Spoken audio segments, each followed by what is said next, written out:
नमस्कार दोस्तों, स्वागत है आपका अपने YouTube channel Rahul Savarna GS पर।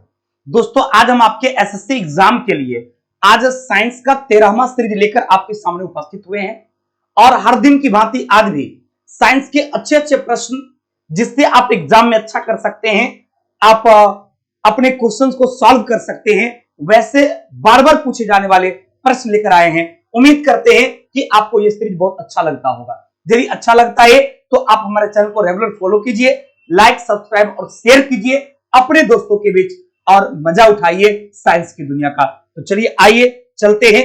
आज हम पहला क्वेश्चन आपका स्टार्ट किए हैं। एकदम जल्दी से आप लोग टाइम से मॉर्निंग के 9 बजे जो है आप हमारे चैनल पे जरूर आइए और रात के 8:30 बजे लाइव में आप लोग जरूर आइए। सुबह के 9 बजे और रात के 8:30 बजे साइंस के सीरीज को आप देखिए, क्योंकि अभी आप देख रहे होंगे कि आपके एग्जाम में जो सवाल पूछा जा रहा है वो मैक्सिमम जीके जीएस में साइंस पोर्शन के सवाल होते हैं। और जब वो साइंस पोर्शन के सवाल होते हैं और आप यदि उसको बना देते हैं, वो आपके लिए बहुत पॉजिटिव होता है। और एकदम बिल्कुल यूनिक प्रश्न जो आप पहली बार देखे होंगे, वैसे प्रश्नों का आज अवलोकन लेकर हम आपके आए हैं। सामने देखिए लिखा हुआ है रासायनिक प्रयोगशाला। और कौन सा रासायनिक प्रयोगशाला? राष्ट्रीय, यानी जिसको राष्ट्रीय स्तर पर जिसको एनसीएल कहा जाता है। एनसीएल बहुत फेमस वर्ड है। एनसीएल का मतलब क्या हो गया? नेशनल केमिकल लेबोरेटरीज, यानी राष्ट्रीय रासायनिक प्रयोगशाला जो है इस कहां पर स्थित है? तो सबसे पहले तो आप जान लीजिए, आपका एनसीएल जो है ये आपको पुणे में अवस्थित है। ये एनसीएल कहां अवस्थित है भाई? तो ये आपका महाराष्ट्र यानी पुणे में अवस्थित है। और इसकी स्थापना कब हुआ था पता है? इसकी स्थापना 6 अप्रैल 1947 को हुआ था। कभी कभी क्वेश्चन आपसे पूछा जाएगा कि एनसीएल जो है उस एनसीएल की स्थापना कब हुआ था? तो याद रखना, इसकी स्थापना जो है 6 अप्रैल 1947 को हुआ। एनसीएल की स्थापना कब हुआ मेरे दोस्त? तो इसकी स्थापना 6 अप्रैल 1947 को हुआ था, लेकिन पंडित जवाहरलाल नेहरू के द्वारा इसको 3 जनवरी 1950 को राष्ट्र को क्या किया गया? समर्पित कर दिया गया। कब? तो 3 जनवरी 1950 को नेहरू जी के द्वारा क्या किया गया? अपने राष्ट्र को यह समर्पित कर दिया गया। तो यह आपका बहुत ही महत्वपूर्ण क्वेश्चन था और एग्जाम में कई बार पूछा गया क्वेश्चन था, जो कि आपने भी देखा कि राष्ट्रीय रासायनिक प्रयोगशाला यानी एलसीएल कहां स्थित है? तो आंसर क्या हो गया कि एनसीएल पुणे में स्थित है। इसकी स्थापना कब हुआ? तो इसकी स्थापना जो है 6 अप्रैल 1947 को। आपका एनसीएल जो है इसकी स्थापना कब हुआ? तो 6 अप्रैल 1947 को। और इसे राष्ट्र को समर्पित कब किया गया? तो 3 जनवरी 1950 को चाचा नेहरू के द्वारा यानी पंडित जवाहरलाल नेहरू के द्वारा इसे राष्ट्र को क्या किया गया? सौंप दिया गया। राष्ट्र को सप्रेम भेंट किया गया इस प्रयोगशाला को। और ये है कहां? तो क्लियर हो गया। इसका आंसर ऑप्शन नंबर क्या होगा बाबूरे? ऑप्शन नंबर सी, यानी इसका आंसर क्या होगा? पुणे में। कोई कंफ्यूजन? चलिए अगला क्वेश्चन आपका कहता है कि बेरी नामक रोग किस विटामिन की कमी से? यह एकदम आसान क्वेश्चन है और कई बार रिपीटेड क्वेश्चन है। कई बार एग्जाम में पूछा गया है कि बेरी रोग किसके वजह से होता है? तो याद रखिएगा, बॉसे बेरी और बॉसे विटामिन बी। याद रखना बाबू, बॉसे बेरी और बॉसे विटामिन बी। तो आपका बेरी रोग किससे हुआ है? तो विटामिन बी की कमी से, जो कि आपका ऑप्शन नंबर ए में है। तो इसका आंसर क्या हो जाएगा भाई? ऑप्शन नंबर ए, यानी बेरी रोग किसकी कमी से होता है? तो आपका विटामिन बेरी रोग जो है वो आपको विटामिन जो है बी की कमी से, कभी कभी विटामिन बी और कभी कभी विटामिन बी1 देता है, तो इसकी कमी से आपको बेरी रोग होता है। आयोडीन की कमी से क्या होता है? तो आयोडीन की कमी से घेगा रोग होता है। लोहा की कमी से कौन सा रोग होता है? तो लोहा की कमी से एनीमिया रोग होता है। क्योंकि कभी कभी आप देखेंगे, कभी लोहा के बारे में, कभी आयोडीन के बारे में। और ये हार्मोन जो है, ये हार्मोन की कमी से अलग अलग, चूंकि आपकी बॉडी में कई टाइप्स के हार्मोन होते हैं। यदि इंसुलिन हार्मोन के बारे में पूछा जाए तो इंसुलिन हार्मोन की कमी से डायबिटीज होता है। थायरॉक्सिन हार्मोन की कमी से थायराइड हो जाता है। तो अलग अलग हार्मोन से सवाल होती है। तो इंसुलिन और थायरोक्सिन जो ज्यादा इंपॉर्टेंट है उस पर हम आपको चर्चा किए और उम्मीद करते हैं कि आपको यह 100% क्लियर हो भी गया होगा। पक्का ना बाबू, क्लियर है? यह हार्मोन में खास करके इंसुलिन के बारे में। तो इंसुलिन हार्मोन की कमी से कौन बीमारी? डायबिटीज, मधुमेह, और थायरोक्सिन हार्मोन की कमी से थायराइड बीमारी होती है। आयोडीन की कमी से घेघा बीमारी होती है। लोहा की कमी से एनीमिया बीमारी होती है। और विटामिन B1 की कमी से कौन सा होता है? तो आपका बेरी होता है। तो विटामिन B1 की कमी से बेरी रोग होता है। पक्का ना, क्लियर ना? यदि आप लोगों को समझ में आता है तो आप लोग निश्चित रूप से हमारी वीडियो को शेयर कीजिए। इतना तो आप मेरी मदद कर ही सकते हैं मेरे दोस्त कि हमारी वीडियो को आप शेयर कर दिए ताकि ज्यादा से ज्यादा लोगों तक हम पहुंच सके और लोग हमसे जुड़ सकें। तभी हम आपकी सेवा दे पाएंगे और आपको भी मजा आएगा कि हमारे सर के बहुत सारे फॉलोअर्स हैं। हमारे सर, देखिए, स्टार कोई टीचर होता नहीं है, उसको स्टार बनाने वाले एकमात्र विकल्प है और वो उसका अपना स्टूडेंट होता है। तो आप मुझे स्टार बना सकते। आज आप बहुत सारे स्टार का नाम सुने होंगे, तो अब वो स्टार क्यों बना? वो बच्चों के लिए काम किया और बच्चों ने उनको सपोर्ट किया, तब वो स्टार बना। कोई स्टार जन्म नहीं लेता है। और हम आपके लिए जो हम आपकी सेवा देते हैं, जो कॉन्सेप्ट देते हैं, रेगुलर आपके लिए हम काम करते हैं। यदि आप मेरी मदद ना करेंगे तो जरा सोच कर देखिए कौन करेगा। तो थोड़ा सा इतना रिक्वेस्ट आप लोगों से है कि हमारी वीडियो अच्छी लगी तो आप अपने ग्रुप में शेयर कीजिए ताकि मैं अधिक से अधिक बच्चों तक पहुंच सकूं और उन्हें फायदा मिल सके। बच्चे को फायदा होगा, स्वाभाविक होगा वो हमसे जुड़ेगा और वो ज्यादा से ज्यादा हमारी वीडियो को शेयर भी करेगा। थोड़ा सा आप लोग ध्यान दीजिए क्योंकि हम प्रयास करते हैं पर डे कि आपके लिए अच्छे अच्छे प्रश्न लेकर आए जिससे एग्जाम में आपको मैक्सिमम फायदा हो। भले कोई क्वेश्चन आपको आसान लगेगा, कोई टफ लगेगा, लेकिन वो क्वेश्चन एग्जाम का पूछा गया है, पूछा जा सकता है। अच्छे अच्छे प्रश्न हम आपको देते हैं तो आप लोग इसका आनंद लीजिए। कभी आपसे एग्जाम में लोहा के बारे में कई बार पूछा, आपने सेट बनाया होगा तो जरूर देखा होगा कि लोहा की कमी से कौन बीमारी होगी? एनीमिया। आयोडीन की कमी से घेघा। विटामिन बी की कमी से बेरी। विटामिन सी की कमी से स्कर्वी। विटामिन ए की कमी से रतौंधी। क्लियर हो गया ये पूरी कॉन्सेप्ट? चलिए आगे बढ़े। अगला सवाल कहता है कि विद्युत चुंबकों के में निम्नलिखित धातु काम आती है। देखिए, जब इलेक्ट्रिक मैग्नेट बनाना होता है, विद्युत चुंबक बनाना होता है जो कि एक साधारण चुंबक होता है, यदि आप उसको गर्म करेंगे या बहुत ज्यादा पीटेंगे तो उसकी चुंबकत्व गुण खत्म हो जाएगी। तो वैसे चुंबक को बनाने के लिए नर्म लोहे का प्रयोग किया जाता है। तो ये सवाल पूछा था कि विद्युत चुंबक को बनाने के लिए, तो आंसर क्या होगा? ऑप्शन नंबर ए हो जाएगा। इसके लिए नर्म लोहे का प्रयोग किया जाता है। किसका प्रयोग किया जाता है? नर्म लोहे का प्रयोग किया जाता है। और मैग्नेट की खासियत के बारे में बताते हैं कि आपका मैग्नेट जो होता है ये किसको अट्रैक्ट करता है? क्योंकि मैग्नेट में आकर्षण का भी गुण है और मैग्नेट में प्रतिकर्षण का भी गुण है। सेम पोल को सटा देंगे तो प्रतिकर्षित करने लगेगा, डिफरेंट पोल को सटाएंगे तो अट्रैक्ट कर लेगा। तो ये चूंकि गुण मैग्नेट में होता है कि मैग्नेट क्या करता है, इसमें सेम पोल के बीच में आपको रिपल्सन होता है। सेम पोल एक दूसरे को रिपेल करता है और डिफरेंट पोल की बात करेंगे वो एक दूसरे को क्या करता है? अट्रैक्ट कर लेता है। डिफरेंट पोल एक दूसरे को आकर्षित करने का काम करता है। अब इसमें है क्या कि आपका मैग्नेट जो है वो आपको क्रोमियम को, ये कोबाल्ट को ये अट्रैक्ट कर लेता है, निकेल को भी करता है, लोहा को करता है। आपका हो गया कोबाल्ट, निकेल, लोहा, क्रोमियम, ये सबको मैग्नेट आपका आकर्षित करता है और उन सबके मिश्रण से जो मैग्नेट बनाया जाता है, जिसको आप इस्पात बोलते हैं, उसको अस्थाई मैग्नेट कहा जाता है, परमानेंट चुंबक कहा जाता है। तो ये था आपका विद्युत चुंबक जो कि नर्म लोहे का बना होता है। और अस्थाई चुंबक की बात किया जाए, आपसे ये पूछे कि अस्थाई चुंबक जो होता है जिसको आप परमानेंट मैग्नेट कहते हैं, तो वो अस्थाई चुंबक किसका बना होता है? तो आपका अस्थाई चुंबक जो है ये बना होता है किसका जानते हैं? परमानेंट मैग्नेट जो होता है वो बना होता है इस्पात का, अर्थात ये स्टील का बना होता है। अस्थाई चुंबक किसका बना होता है? स्टील का, अर्थात इस्पात का बना होता है। और यदि मुलायम चुंबक की बात करेंगे, विद्युत चुंबक की बात करेंगे, वो अस्थाई चुंबक की बात करेंगे, वो आपको नर्म लोहे का बनाया जाता है। तो इस क्वेश्चन का आंसर ए होगा। बाद बाकी यदि कभी आपसे परमानेंट मैग्नेट के बारे में पूछेगा तब आंसर क्या हो जाएगा? स्टील का बना होता है। क्लियर? चलिए अगला सवाल कहता है कि पेट्रोलियम में पाए जाने वाले हाइड्रोकार्बन, यानी पेट्रोलियम में जो हाइड्रोकार्बन पाया जाता है उसको पृथक्करण में प्रायः कौन सी प्रक्रियाएं अपनाई जाती? ध्यान दीजिए, कहता है कि पेट्रोलियम में पाए जाने वाले हाइड्रोकार्बन। तो सबसे पहले आप जानिए कि आपका पेट्रोलियम जो है यह है क्या? तो पेट्रोलियम एक प्रकार का कच्चा खनिज है। अब उस पेट्रोलियम से केरोसिन तेल तैयार होता है, उस पेट्रोलियम से पेट्रोल तैयार होता है, उस पेट्रोलियम से डीजल तैयार होता है।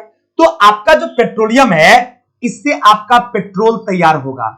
इसका मतलब है कि उसमें पेट्रोल हाइड्रोकार्बन रहता है, इससे आपका डीजल तैयार होता है, इससे आपका केरोसिन तेल तैयार होता है, इससे आपका मोम तैयार होता है।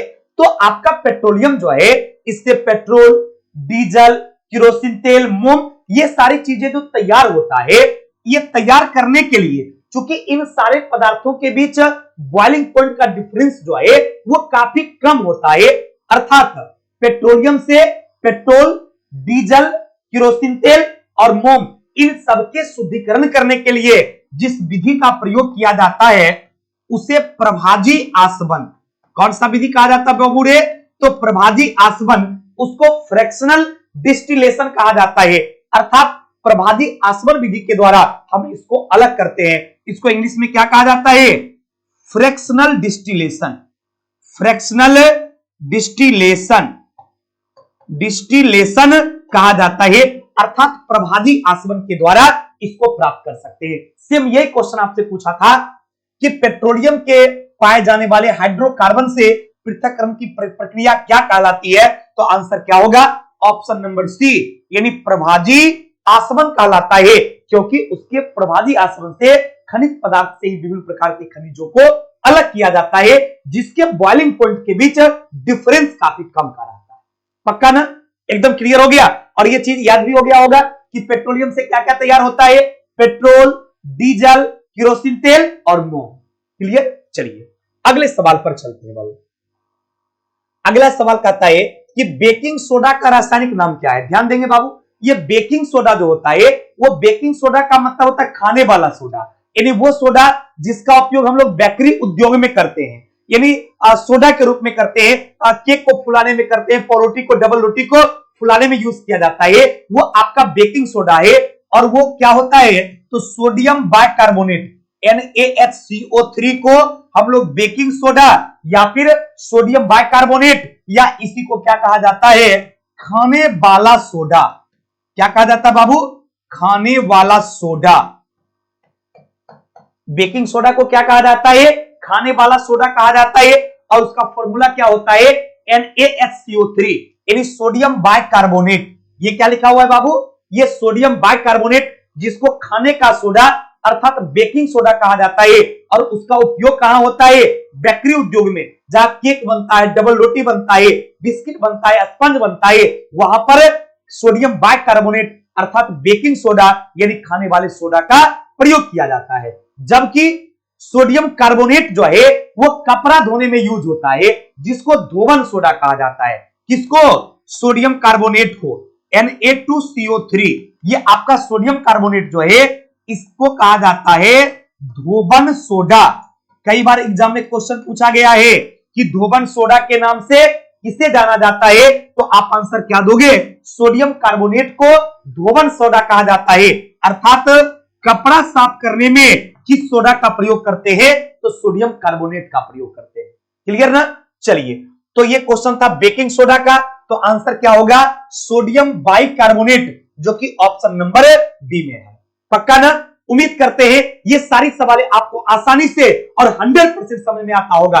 यदि समझ में आ रहा है तो आप लाइक और कमेंट कीजिए, शेयर भी कीजिए, ताकि अधिक से अधिक बच्चों तक हम पहुंच सके। क्लियर ना? और एकदम डेली सुबह के 9 से 9:30 बजे तक आधा घंटा टाइम हमारे चैनल पे जरूर दीजिए, और रात के लाइव में 8:30 बजे से 9 बजे तक आप जरूर आइए, बहुत मजा आएगा। साइंस की दुनिया से आपको मुक्ति मिल जाएगी। इसलिए इधर उधर समय बर्बाद ना करें, इधर उधर की चीजों को ना देखें, और टाइम से क्लास को आप लोग जरूर देखिए। नेट आप लोग इधर उधर चीज की देखने में बर्बाद कर देते हैं, उसको बचा के रखिए और क्लास पर अपनी फोकस कीजिए।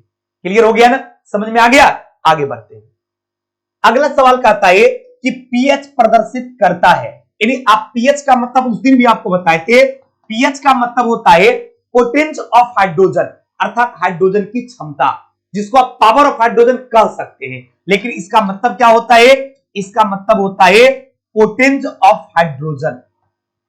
पोटेंस ऑफ हाइड्रोजन जो है यानी हाइड्रोजन की शक्ति पीएच स्केल से पता चलता है, और इससे किसी पदार्थ की अम्लता और किसी पदार्थ की क्षारीयता का पता चलता है। यानी पीएच स्केल जो है, ये पीएच स्केल किसके लिए है, तो इससे एसिडिटी और बेसिक जो है अर्थात आपका क्षारीय और अम्लता जो है, इस गुण को कौन प्रदर्शित करेगा, तो पीएच स्केल से पता चलता है, यानी पोटेंस ऑफ हाइड्रोजन से पता चलता है।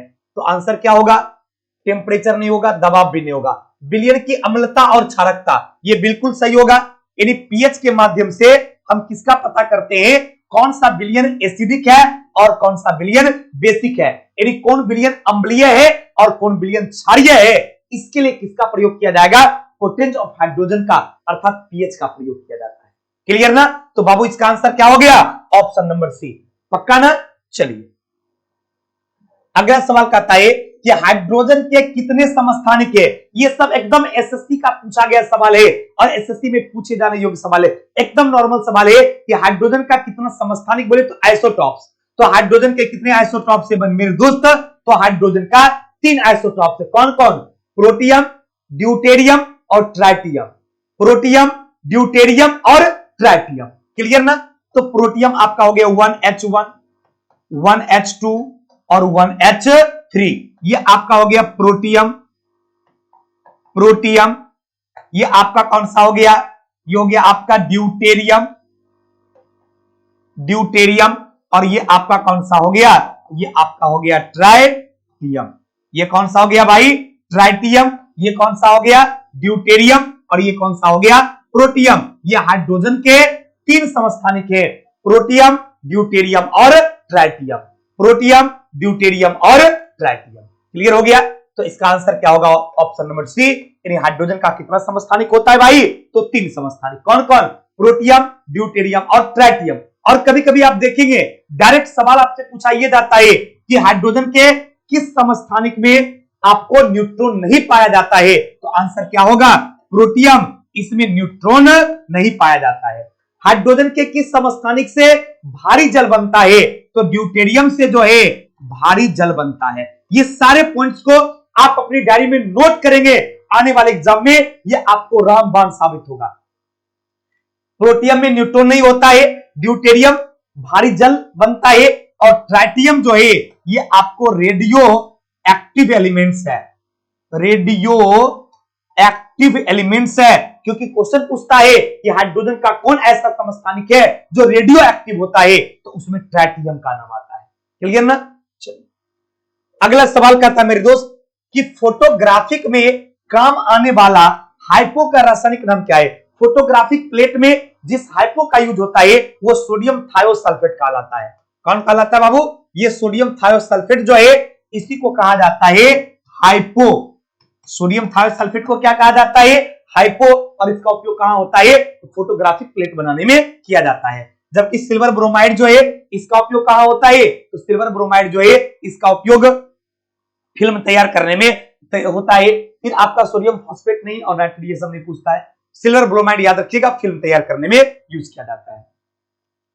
अगला क्वेश्चन कि मानव रक्त का पीएच लगभग कितना होता है, तो ब्लड का पीएच जो है 7.4 से 7.8 होता है। कई बार इस तरह का ऑप्शन आप देखे होंगे, एग्जाम में सवाल पूछता है कि मानव रक्त का पीएच वैल्यू कितना होता है, तो 7.4 से 7.8 होता है।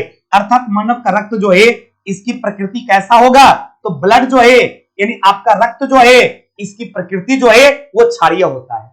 मानव का ब्लड जो है इसकी प्रकृति कैसा होता है बाबूरे, तो क्षारीय होता है, और इसका पीएच 7.4 से 7.8। तो ऑप्शन के अकॉर्डिंग इसका आंसर क्या होगा, ऑप्शन नंबर बी 7.4 है, तो आंसर वही है। यदि ऐसा देता 7.4 से 7.8 तो आंसर वही होता, लेकिन यदि 7.4 तो आंसर होगा ऑप्शन नंबर बी। और याद रखिएगा कभी कभी क्वेश्चन पूछेगा कि ब्लड की प्रकृति कैसा होता है, तो ब्लड की प्रकृति क्षारीय होता है यानी बेसिक होता है।